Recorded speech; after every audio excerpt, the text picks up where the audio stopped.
ka Gusti nu Maha Suci ngedapang jiat pangraksa para abdi-abdi seni sejak ngaguar larangatan titis waris ini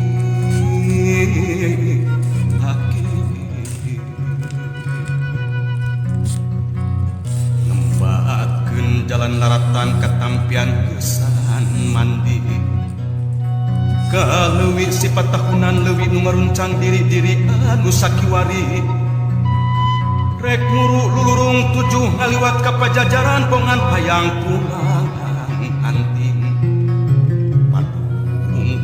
padung dengan jeung usikna pancikan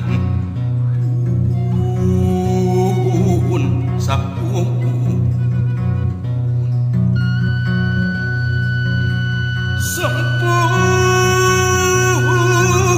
rasun karumuhun kahyang Prabu Silih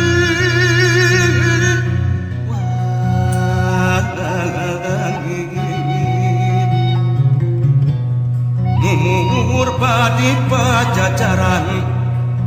pangaubang silih